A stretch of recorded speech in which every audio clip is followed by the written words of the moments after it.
First, open the Settings app. Now scroll down to the bottom and click on System.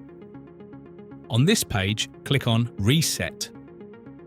Click on Factory Data Reset.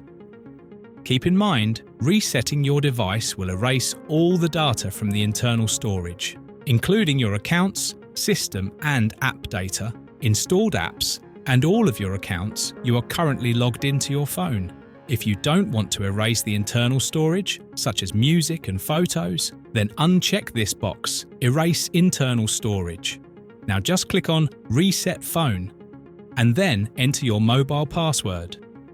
Now click on Reset Phone again, and your Y7 Prime will be reset in a while. That's it for this video. I hope this video was helpful to you. Please like this video, and don't forget to subscribe to our channel for more helpful videos. Thanks for watching.